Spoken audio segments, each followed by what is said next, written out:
Berarti nggak semua kasus itu harus diterapi ablasi ya dok? Jadi pengobatan menggunakan obat-obatan ini bisa jadi pilihan buat pasien kalau mereka nggak mau tindakan. Iya betul. Irama jantung yang terlalu lambat itu kita sebut bradiaritmia. Atau detak jantung yang terlampau cepat kita sebut tachyarrhythmia. Atau detak jantungnya harusnya konstan tapi dia tidak teratur. Kalau untuk di Mandaya, pemeriksaan dari yang simple sampai yang advance semuanya sudah tersedia di sini. Sampai tindakan-tindakan untuk melihat gejala-gejala pingsan. Ya di sini kita punya tilt table test. Cuman ada kalanya kan waktu datang dia tidak sedang berdebar. Udah selesai gejalanya dia datang kan. Nah kita bisa pasang alat Holter namanya. Kemudian ditempel di badan kita dan dibawa pulang. Jadi kalau misalnya kuliah, kerja akan direkam juga. Dari sesederhana kita bisa observasi dulu. Jadi ada beberapa gejala aritmia yang mungkin belum perlu diapa-apain. Kalau muncul kita baru minum obat. Ya terus kemudian sampai tindakan kuratif ya. Kita bisa ablasi dari yang konvensional sampai yang 3 dimensi. Sampai untuk implantasi device. Jadi untuk pemasangan alat-alat yang diperlukan untuk gangguan irama jantung. Pertama-tama memang kita mesti aware nih terhadap kondisi kita sendiri ya. Minimal cek sendirilah. Sobat Mandaya, listen to your heart.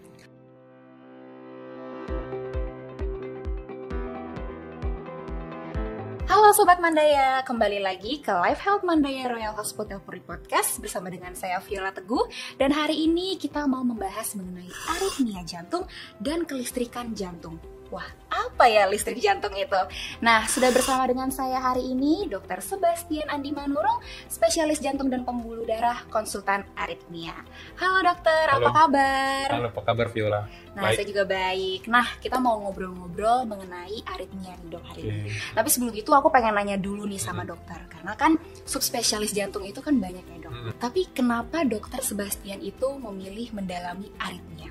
Jadi ilmu penyakit jantung dan pembuluh darah itu sebenarnya adalah satu bagian dari ilmu kardiovaskular ya. Jadi kardiovaskular ini memiliki, kalau dari kita di Perhimpunan Dokter Jantung Indonesia itu kita punya cabang subspesialis. Jadi salah satunya adalah yang menangani untuk pelistrikan jantung.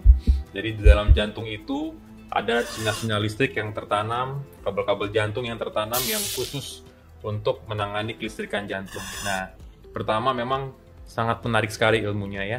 Terus kemudian outcome ke pasiennya ternyata berasa gitu, dia ada perubahannya dan bisa sembuh gitu ternyata. Dan itu yang buat saya ya lebih happy lah untuk menangani pasien aritmia. Wah, keren banget ya dok. Tadi dokter sempat mention ada listrik dalam jantung kita. Ya, betul. Oh, menarik banget ya berarti aritmia ini. Tapi sebenarnya dokter aritmia sendiri itu apakah langka dok di Indonesia? Ya, jadi dari kita mungkin jumlah dokter jantung di Indonesia ya, mungkin sekarang udah sampai 1.000 atau mungkin 1.000 lebih ya. Cuman untuk dokter jantung yang mendalami ilmu aritmia mungkin nggak sampai 60 ya. Wah, berarti tidak sampai 60 se-Indonesia, Iya, tapi betul. ada salah satunya di Mandaya. Asik. Nah, aritmia ini berarti bisa menangani penyakit apa aja nih dok? Oke. Jadi penyakit jantung aritmia itu adalah segala hal yang berkaitan dengan kelistrikan jantung ya.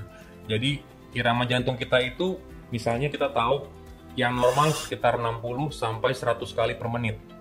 Jadi detak jantung yang terlalu lambat, terlalu cepat atau bahkan dia tidak teratur. Meskipun detak jantung kita 60 sampai 100 tapi dia konstan, dia teratur dan dia akan mengikuti kebutuhan daripada tubuh kita. Cuman ada kalanya detak jantung kita pada suatu waktu dia mengalami ketidakteraturan. Nah itulah skop bagian daripada penyakit atau bagian daripada masalah yang kita tangani. Gitu. Jadi irama jantung yang terlalu lambat, yang misalnya kita anggap di bawah 50 kali per menit, itu kita sebut bradiaritmia. Jadi detak jantung yang terlalu pelan. Atau detak jantung yang terlampau cepat, ya di atas 150 kali per menit, 140 kali per menit kita sebut tachyarrhythmia. Atau detak jantungnya harusnya konstan tapi dia tidak teratur. Nah, ketidakteraturan ini juga bagian daripada ilmu penyakit jantung yang menangani aritmia, Viola. Oke nih dok, kan aritmia ini ada kaitannya dengan listrik jantung. Nah mungkin boleh dijelasin itu dok, maksudnya generator listrik jantung di jantung itu tuh seperti apa sih? Nah mungkin bisa ada gambarannya nih dok, aku punya alatnya nih. Jadi jantung kita itu memang sangat kompleks ya. Dia memang ada otot jantung ya, dan ada pembuluh darah yang keluar dari jantung. Dan kemudian di sini ada pembuluh darah kecil yang kita sebut pembuluh darah koroner. Namun apabila kita buka, ternyata jantung kita bukan cuma ternyata isinya otot dan pembuluh darah, tapi sangat kompleks sekali. Pertama, dia terdiri atas otot, kemudian ada katup-katup jantung. Di sini kita punya 4 katup jantung yang memisahkan ruang-ruang antar jantung. Di sini kita punya katup pulmonal, ada katup trikuspid, ada katup mitral, ada katup aorta di sini ya. Dan di dalam otot-otot jantung kita juga tersimpan atau terbenam generator listrik ya. Nah, generator listrik itu yang utama kita sebut sinoatrial node atau SA node, itu berada di atrium kanan di sekitar sini. Nah, dia akan mengatur detak jantung ini untuk kontraksi daripada atrium. Jadi dia bisa deliver energi listriknya untuk memompa atrium kanan dan atrium kiri. Dan kemudian dari sinoatrial node, kemudian dibawa listriknya diterima oleh gardu induk yang berikutnya, namanya atrioventricular node di sebelah sini. Kemudian akan berfungsi untuk mengirim lagi sinyal listrik tadi ke semua ventricle. Ventricle yang sebelah kanan dan ventricle yang sebelah kiri pakai kabel-kabel ya. Nah, kabel-kabel ini sangat kompleks ya, jadi dia bisa mengirimkan sinyal sehingga kemudian yang terjadi ketika sinyal itu nyampe ke atrioventricular node, dia akan terkirim ke semua ventricle dan akan mengakibatkan detak jantung ventricle. Nah, jadi bayangkan detak jantung kita tuh terorganize seperti itu ya. Jadi di situ DSA node, detak jantung atrium pertama, dikirim ke ventricle, kemudian detak jantung ventricle yang berikutnya. Jadi bukan sekali detak semuanya mompa, enggak. Jadi ketika dia mompa, yang satu nerima. Ketika yang satu nerima, yang lain pasti mompa. Jadi terjadi menerus dalam keseharian hidup kita, seperti itu. Penyebabnya apa aja nih dok? Tentunya berdasarkan jenisnya. Itu terkait dengan sumber atau energi listrik dalam jantung. Kita punya generator listrik dalam jantung ya. Nah, ketika generator listrik ini mengalami mandek atau misalnya impulsnya terlalu pelan, sehingga akan mengakibatkan detak jantung yang terlalu pelan kan, Viola kan. Nah, oleh karena itu kita harus tahu nih, generator ini penyebabnya kenapa tiba-tiba dia detak jantungnya terlalu pelan. Yang paling sering karena usia, tentunya akan mengalami degeneratif. Bisa aja misalnya bawaan dari lahir, kongenital. Jadi memang pembangkit listriknya memang dari awal, dari sejak lahir juga tidak mampu untuk menghasilkan detak jantung yang cukup buat jantungnya. Atau kemudian penyebab-penyebab yang lain, misalnya karena serangan jantung. Serangan jantung juga bisa mengakibatkan salah satu side effect-nya adalah detak jantung yang melambat. Kalau detak jantung yang terlalu cepat, atau ada satu kabel tambahan lah di dalam jantung kita yang mengakibatkan suatu sirkuit dia. Jadi detak jantungnya secepat sekali sampai 200, 170, 180 kali per menit. Bahkan di saat-saat kita sedang tidak ngapa-ngapain tuh. Sedang beristirahat, tiba-tiba detak jantungnya bisa cepat sekali. Sehingga mengakibatkan rasanya seperti berdebar-debar. Atau juga detak jantung yang tidak teratur. Jadi yang tidak teratur ini penyebabnya juga banyak hal. Satu hal yang terjadi adalah mungkin dari penyakit jantung koroner juga bisa mengakibatkan seperti itu. Tapi ada hal-hal lain yang bisa mengakibatkan sumber-sumber listrik yang muncul di dalam atrium mengakibatkan detak jantung menjadi tidak teratur. Nah, hal-hal seperti itu yang harus kita identifikasi. Kemudian kita bisa mengetahui apa yang kita bisa lakukan yang terbaik bagi pasien-pasien kita. Wah, jelas banget nih dok. Berarti kalau misalnya dia terlalu lambat bisa karena usia, betul, juga bisa karena genetik ternyata betul, juga bisa ya. Berarti dari serangan jantung pun ini bisa jadi aritmia juga. Betul. Oke, jadi sebenarnya faktor penyebabnya ini cukup banyak ya. Banyak, itu dia. Oke, I see. Jadi sebenarnya aritmia ini bisa menyerang siapa aja nih dok? Penyakit aritmia ini di dalam ilmu penyakit jantung tuh range rentangnya tuh luar biasa luasnya ya. Dari bayi muda sampai lansia semua bisa berisiko dan berpotensi untuk mengidap penyakit aritmia ini.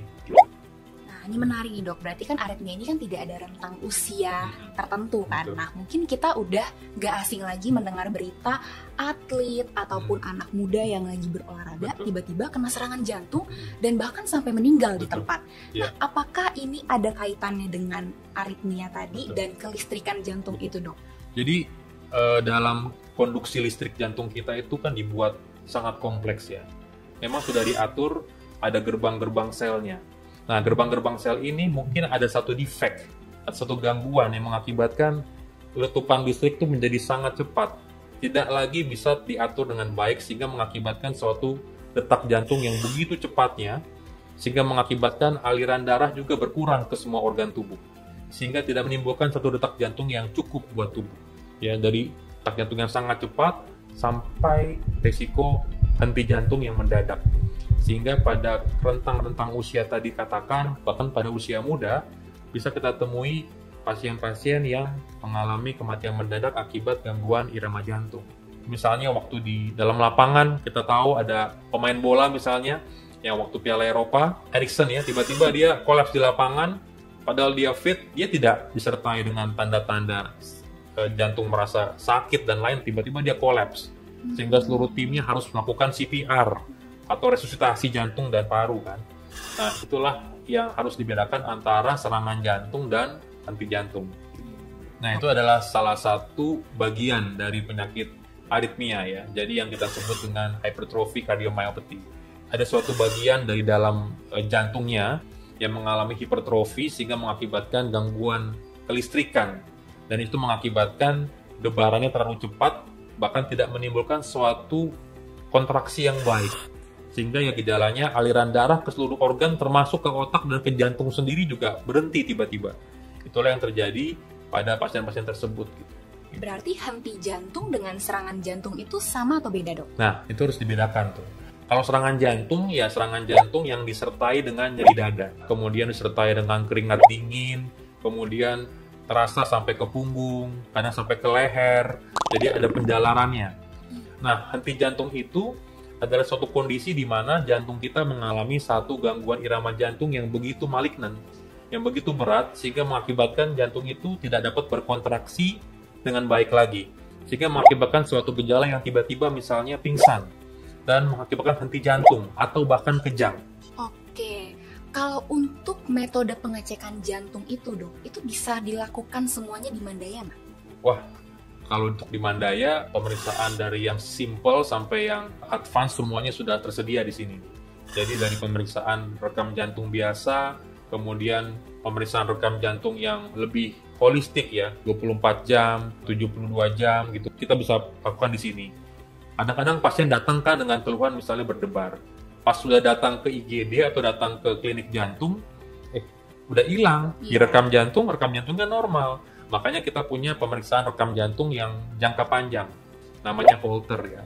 Itu bisa direkam, ditempel, bahkan Holter itu dari awal 24 jam bisa sampai tahunan. Sampai tindakan-tindakan untuk melihat gejala-gejala pingsan. Ya, di sini kita punya tiltable test untuk menilai apakah nih pingsannya karena saraf, pingsan karena jantung, atau pingsan karena tekanan darah rendah, namanya tiltable test. Kita punya di sini. Kemudian pemeriksaan untuk provokasi test misalnya. Kita tahu ada beberapa penyakit yang masih belum definite. Ya, misalnya sindrom Brugada. Kita bisa lakukan tes provokasi misalnya di sini dengan obat, dengan alat. Kita semua di sini sudah ada loh. Ya, terus kemudian sampai tindakan kuratif ya. Kita bisa ablasi, kita sudah punya alat ablasinya dari yang konvensional sampai yang 3-dimensional, 3 dimensi. Sampai untuk implantasi device, jadi untuk pemasangan alat-alat yang diperlukan untuk gangguan irama jantung. Mungkin boleh ditunjukin tuh, Dok, holternya seperti apa? Jadi ini adalah holter ya. Jadi kalau misalnya ini rekam jantung biasa ya, ini kan kita bisa hanya capture irama jantung untuk beberapa detik aja. Dan kita tahu bahwa ada 12 kabel yang dipasang di badan kita sampai kaki dan tangan kita ya. Kemudian nanti dia akan melihat irama jantungnya. Jadi irama jantung kita tuh seperti ini, ada gelombang-gelombang seperti ini. Cuman ada kalanya kan waktu datang dia tidak sedang berdebar, atau dia tidak sedang pingsan, atau dia tidak sedang mengalami gejala. Udah selesai gejalanya, dia datang kan. Nah, supaya kita bisa mendetek apa yang terjadi pada saat berdebar, kita bisa pasang alat Holter namanya. Holter ini juga adalah ECG sebetulnya, EKG juga, cuman EKG-nya tidak dicetak seperti ini. Jadi dia akan disimpan di dalam hard drive-nya ini, kemudian ditempel di badan kita dan dibawa pulang. Jadi kalau misalnya kuliah, kerja, akan direkam juga. Sembari direkam, dia melakukan aktivitas seperti biasa. Nah, nanti setelah waktu yang ditentukan, misalnya sampai 72 jam, sampai 5 hari misalnya, kita bawa ke rumah sakit, kemudian nanti kita retrieve datanya, kita buka datanya, kemudian kita lihat apa yang terjadi pada saat hari-hari itu. Dan kita bisa korelasikan sama gejala yang muncul selama dipasang. Misalnya pada malam jam 7 saya ngerasain debar. Nah, kita bisa cocokin jam 7 tuh apa yang dirasa sih Nah, nanti dia akan bentuk dalam bentuk file yang sangat banyak, ya, dalam waktu selama dia ngerekam, dia akan bikin irama jantung sebanyak ini gitu. Kita tahu nanti arah treatmentnya seperti apa. Nah, jadi itu adalah solusinya untuk kita mendeteksi. Bahkan yang sesimpel, misalnya kita udah punya jam tangan smartwatch ECG, ya, yang bisa EKG, bisa rekam jantung sekarang selama 30 detik, tapi 1 lead aja nih. Jadi kalau misalnya kita ngerasa sesuatu, kita bisa lakukan pemeriksaan dari smartwatch kita. Yang paling simple, kita bisa lakukan pemeriksaan dengan menari namanya. Meraba nadi sendiri. Jadi kita bisa raba di bawah jempol tangan kita ini, kita raba di sini. Nah, kita bisa rasakan ada denyutan di sini. Kita hitung berapa kali dalam 1 menit. Nah, ini juga harus sesuatu yang kita harus aware juga. Nah, inilah pemeriksaan awal, kemudian kita melangkah ke rekam jantung atau melangkah ke Holter. Seperti itu. Kalau untuk penyakit aritmia sendiri ini, pengobatannya itu ada apa aja sih, Dok? Apakah harus dioperasi atau bagaimana? Dari sesederhana kita bisa observasi dulu. Jadi ada beberapa gejala aritmia yang mungkin belum perlu diapa-apain. Ya, mungkin masih ringan dan misalnya kalau muncul kita baru minum obat. Ada juga beberapa yang mungkin sudah lebih sering dan harus kita minum obat secara rutin. Ketika irama jantung ini memang sudah terlampau cepat, terlalu mengganggu, bahkan mengganggu keseharian dan sangat simptomatik. Tentunya selain obat-obatan yang optimal kita bisa berikan, kita bisa melakukan tindakan kuratif yang lain, misalnya tindakan untuk menghilangkan sumber listrik yang bermasalah itu dengan cara tindakan ablasi. Kalau misalnya detak jantungnya misalnya terlalu lambat dan memang sudah persistence di bawah 50 dan menimbulkan gejala misalnya udah terus-menerus pingsan, pandangan seperti buram terus hampir mau jatuh mulu gitu ya. Nah, kita bisa lakukan pemasangan pacu jantung. Nah, mungkin boleh ditunjukin nggak nih? Oke. Pacemaker itu seperti apa sih? Ini nih alatnya, salah satu alat pacemaker ya. Ada beberapa macam. Jadi alat implant cardiac device ini, atau kita sebut alat elektronik kardiak ya, ALEKA gitu sebutannya lah. Itu ada berbagai macam sifatnya. Ada yang sifatnya basicnya hanya untuk memacu jantungnya. Jadi kalau jantungnya terlalu lambat, kita bisa berikan kabel ke dalam pembuluh darah, masuk ke dalam jantung yang menggantikan fungsi generator itu sendiri. Nah, generator itu kemudian dia akan diambil alih fungsinya oleh baterai ya sebesar ini yang ditaruh di bawah kulit atau otot sebelah kiri atau sebelah kanan dada pasien. Dan kemudian berapa lama nih usia baterainya tergantung dari pemakaiannya. Kalau misalnya dia sangat bergantung sama alat ini mungkin bisa 8 tahun. Mungkin kalau misalnya dia bisa lebih panjang lagi mungkin 10 tahun lebih. Dan kemudian nanti kita bisa ganti lagi nanti generatornya ini sendiri gitu. Atau misalnya dia nggak perlu alat pacu, tapi dia perlu alat untuk menetralkan irama jantung. Nah, itu alatnya kita sebut ICD. ICD itu adalah alat untuk mendeliver shock ke dalam jantung ketika terjadi gangguan irama jantung. Nah, itu untuk menetralkan, mereset irama jantung. Tapi juga ada alat khusus yang untuk memberikan sinkronisasi. Misalnya pada pasien-pasien heart failure yang gerak jantungnya tuh udah nggak sinkron lagi antara jantung kanan, jantung kiri, kita bisa sinkronisasikan dengan namanya CRT namanya. Alatnya pun bentuknya seperti ini. Oh iya. Iya, jadi ada berbagai alat, berbagai fungsi daripada alat-alat ini, jadi tipenya macam-macam. Nah, pacemaker yang terbaru adalah sekecil ini sekarang.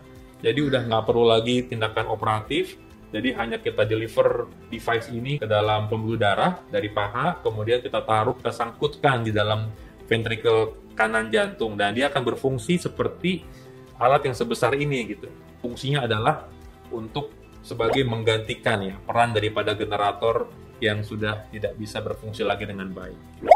Kita selalu mengutamakan detection lebih awal, kemudian kalau bisa kita memberikan obat-obatan sedini mungkin kalau memang diperlukan, dan kemudian juga sesimpel mungkin mengurangi penyebabnya. Meskipun sebenarnya kopi tidak bermasalah, cuma ada beberapa pasien yang triggernya itu kalau minum kafein gitu. Ya mungkin kita bisa mengurangi itu, atau obat-obatan lain misalnya obat-obat pilek misalnya. Bisa aja memicu debar-debar gitu kan. Nah, itu kita harus tahu tuh mana yang bisa mengakibatkan kita berdebar-debar seperti itu. As simple as that, kemudian kita bisa melangkah ke pengobatan terapi, bahkan sampai tindakan-tindakan yang lebih kuratif ya, yang lebih canggih apabila memang diperlukan. Misalnya seperti tindakan ablasi. Berarti nggak semua kasus itu harus di terapi ablasi ya, Dok? Enggak dong. Jadi pengobatan menggunakan obat-obatan ini bisa jadi pilihan buat pasien kalau mereka nggak mau tindakan. Iya, betul. Nah, tapi cara kerja dari obat-obatan ini tuh lebih ke meredakan gejala atau gimana, Dok? Jadi ada obat-obatan yang memang sifatnya itu ketika gejala muncul kita bisa kasih obat, atau kita bisa kasih obat yang sifatnya juga prevention. Ya, jadi untuk maintain atau menjaga supaya jangan sampai kambuh lagi. Nah, itu memang diperlukan obat-obatan yang memang harus diminum rutin setiap hari. Karena memang ada kalanya ketika jantung kita terlalu sering berdebar, salah satu risiko yang paling kita takutkan adalah terjadinya gagal jantung. Jadi, saking jantung capek banget berdebar, jantung bisa mengakibatkan dia jadi bengkak kemudian mengalami kelemahan otot jantung. Nah, kalau sampai di situ tuh udah terlalu agak telat gitu ya. Jadi kalau bisa jangan sampai ke arah situ. Jadi semua penyakit jantung tuh ujungnya adalah gagal jantung. Nah, termasuk irama jantung juga gitu. Gangguan irama jantung juga ujungnya di situ. Jadi jangan sampai kita terus terjadi seperti itu sampai mengakibatkan dia gagal jantung atau kardiomiopati kita sebutnya, yang diinduksi karena debaran yang terlalu cepat. Nah, gitu. Jadi kalau bisa obat-obatan kita bisa rutinkan, obat-obatan yang mungkin hanya sifatnya temporary sampai long life medication, atau kalau misalnya pasien lebih prefer saya nggak mau minum obat deh, saya mau tindakan aja deh supaya saya bisa bebas obat, boleh juga, ada juga. Jadi tergantung diskusi kita sama pasien nih, karena aritmia itu kan ada berbagai macam jenisnya, dan tentunya kita bisa memberikan opsi-opsi mana yang terbaik buat setiap pasien. Jadi kapan harus ke dokter, Sebastian? Pertama-tama memang dengarkan suara jantungnya ya. Jadi dengarkan gangguan irama jantungnya. Kita mesti aware nih terhadap kondisi kita sendiri ya. Jadi mungkin akan berasa sesuatu, jangan diabaikan ya. Minimal cek sendirilah. Kita tadi sudah saya katakan bisa meraba nadi sendiri. Kemudian kita bisa cek dengan rekam jantung. Dan apabila memang sudah disarankan untuk konsultasi, ya sebaiknya kita lakukan pemeriksaan. Oke, keren banget nih, Dok. Boleh dong kasih closing statement yang singkat aja terakhir buat para penonton. Oke, jadi gangguan irama jantung ini bukanlah sesuatu yang sangat jarang, sangat asing sebetulnya ya. Jadi terjadi pada rentang usia yang dari muda sampai manula, dari sampai lansia. Jadi apabila di rumah atau seharian merasakan sesuatu ya, gejala-gejala yang tadi saya katakan, berdebar, irama jantungnya merasa skip a beat, atau tidak teratur, atau bahkan sudah ada gejala-gejala seperti pusing, keliengan, atau pandangannya gelap, atau bahkan pingsan, ya, listen to your heart ya, dengarkan jantungnya, kemudian periksakan ke dokter jantung, periksakan gangguan irama jantungnya, supaya kita bisa melakukan terapi yang terbaik gitu ya. Jangan takut sampai tindakan-tindakan yang berat-berat, mungkin hanya sesimpel untuk kita monitoring awal, kita memberikan terapi-terapi treatment aja seperti itu. Tuh, Sobat Mandaya, listen to your heart. Tidak harus selalu tindakan, tapi dengan obat-obatan pun juga masih bisa ya, Dok ya. Oke deh, terima kasih banyak Dokter Sebastian atas sharingnya hari ini. Aku jadi banyak tahu tentang aritmia, dan fakta menarik pun aku jadi baru tahu kalau ternyata kita punya generator listrik di jantung kita loh. Itu menarik banget ya Sobat Mandaya. Nah, buat Sobat Mandaya yang masih penasaran dan mau tanya-tanya lebih lanjut, bisa berkonsultasi dengan Dokter Sebastian di Mandaya Royal Hospital Puri. Sekian, saya Viola Teguh pamit undur diri. Terima kasih dan sampai jumpa di Life Health Mandaya Royal Hospital Puri episode selanjutnya.